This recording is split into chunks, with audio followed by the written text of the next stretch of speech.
Joined Monitor 33 at Pembroke today. Tried to find out what 33 was like, but nobody on shore had seen any of her class. We were told she was a small monitor, called by the workmen, or whippet. 1915. The First World War, still under a year old, is not going well. But one success for the Royal Navy has been the performance of monitors, specialist shore bombardment ships on the Belgian coast. Could such warships help to break the stalemate by taking the offensive? Could they be part of the Gallipoli Campaign, the bid to knock out Germany's ally, Turkey, by forcing through the Dardanelles and seizing her capital, Constantinople? They might, but many more of these simple and cheap ships will be needed, and quickly.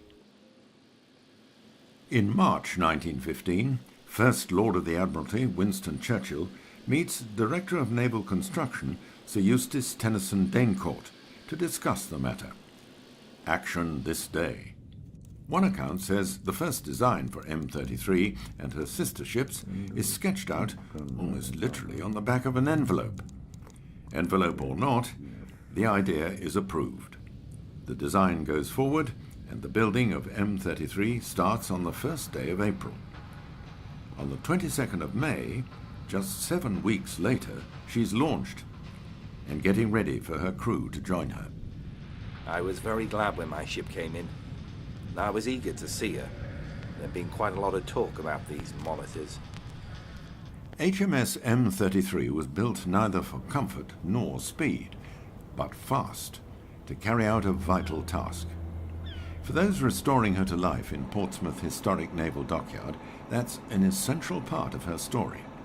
M.33, this ship, just with a number, not a name, was a monitor built incredibly quickly, 7 weeks in 1915, specifically to be a coastal bombardment vessel, something that could get close to shore and fight against shore positions, troops gathering on shore, provide covering fire. So not a ship designed to fight at sea with other ships, but all about land campaigns. I'm more accustomed to a small ship, but this beats anything I've ever been in. We have a draft of only 6 feet, so we'll be able to go close inshore to do a little strafing if necessary. We know that there are about 20 of these whippets, and that we should eventually find ourselves in the Dardanelles, or else off the Belgian coast. It's the question the Royal Navy's sailor always wants answered. Where are we headed? Mulligan and his shipmates soon knew. It was the Dardanelles for them. A century on, his ship is the sole survivor of the Gallipoli Campaign, and one of only 3 Royal Navy ships still in existence from the whole of the First World War. M.33 is fantastically significant. So the plans are to get her open to the public for the first time in her life. There are only 3 surviving warships of the Royal Navy from the First World War. She has by far the most interesting service record.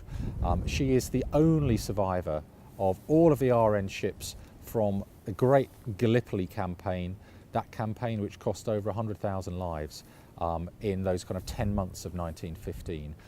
She's that sole surviving veteran. She's our only link to that incredible event. Now, that significance will be open to a wider audience, to all who visit Portsmouth Historic Dockyard. But making her accessible to that wider audience is no easy task for the engineering team.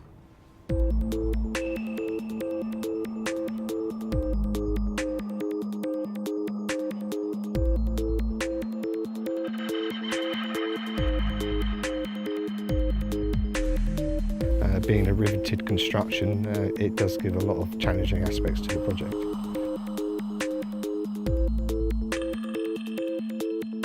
Being sat here in number 1 dock, it's a very old dock.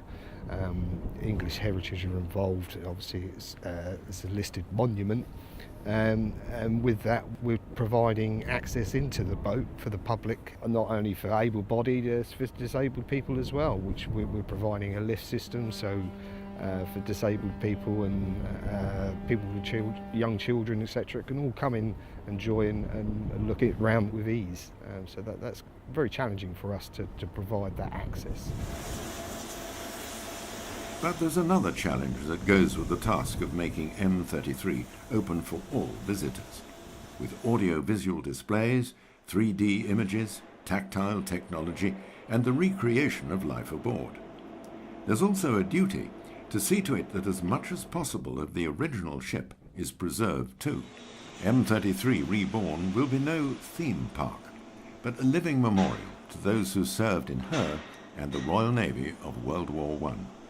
As you walk inside the ship, if you go inside the hold, as you come into those spaces, those main spaces, you'll see that she's incredibly atmospheric. The paint's peeling off, there's lots of different colours, there's some, not live corrosion, but there's some historic corrosion going on which we've stabilised and dealt with, but she's just an incredibly atmospheric vessel. Now obviously what we don't want to do is go too far and over-conserve. And you know, there were some initial ideas about the normal things that you would do with a ship, which is to blast and repaint and make it all new and fix it. Actually, this is a conservation project, and it really is a conservation rather than a restoration. So we have to make sure that we don't go too far, that we retain that character, that special atmosphere, to make it look and feel as a ship from 1914, which she fundamentally is. So that's really the challenge to me, is don't overdo it. It's about bringing people to see this veteran for the first time. It'll be the only First World War naval veteran they get to meet next year. And my particular passion for her is that she is a workaday vessel. She's a basic ship, she's a workhorse.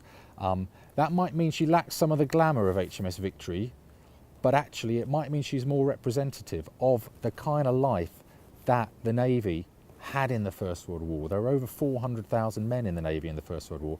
Most of them would have been on small ships like this or like destroyers. And we really want to bring home the reality of that life to people.